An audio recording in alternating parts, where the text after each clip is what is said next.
అరైపోతులు విధవరాలు ఇంటికి దేవుడు ఎందుకు పంపాడో తెలుసు అసలు? ఈయనకి తినటానికి తిండి లేక కాదు. తెలుసా మీకు? ఆమె చావు బ్రతుకుల మధ్యలో ఉంది.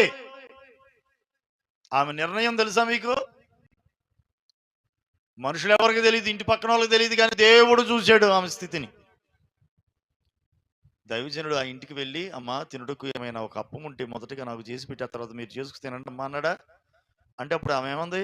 అవునయ్యా, ఉంటుండే ఇప్పుడే తీసుకొస్తాను. వెళ్ళి తీసుకొచ్చిందా? ఏమంది?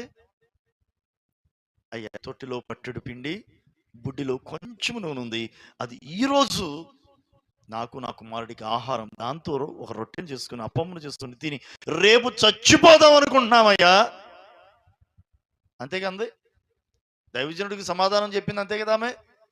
ఈరోజు తినేసి ఉన్నదాన్ని తిని రేపు చచ్చిపోదాం అనుకుంటున్నామయ్యా, రేపు చావాల్సిన వాళ్ళని.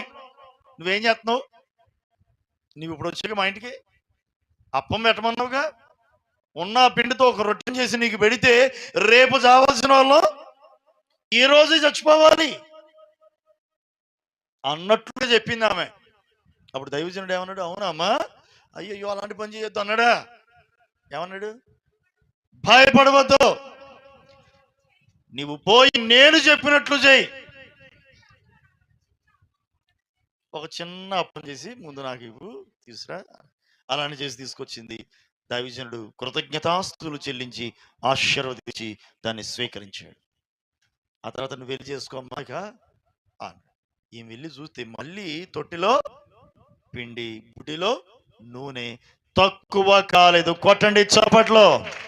ఆ రీతిగా ఆశీర్వదించబడిన పిండి, నూనె 3.5 సంవత్సరాల వరకు వారికి ఆహారంగా ఉంది. ఈమెమనుకుంది? వాస్తవానికి ఈ రోజుది రేపు చచ్చిపోవాలనుకుంది. చచ్చిపోయిందా? అయిపోయింది ఆ పిండి. ఇంతకు దైవజనుడు ఎందుకు వచ్చాడు? ఎందుకు వచ్చాడమ్మా? ఆయనకి తిండి లేక వచ్చాడా? చచ్చిపోదామని నిర్ణయంతో ఉంది. చూసారా?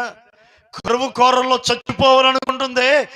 ఆమెను రక్షించడానికి, ఆమెను బ్రతికించడానికి, ఆమె ఇంటిలో ఉన్నటువంటి కొరతను తొలగించి సమృద్ధి అయిన దీవెన కలుగు చేయడానికి దేవుడు తన దాసుని ఆ ఇంటికి పంపాడు. Praise the Lord. అడుక్కు తినడానికి కాదు దైవజనుడు, ఆశీర్వదించడానికి వచ్చాడు.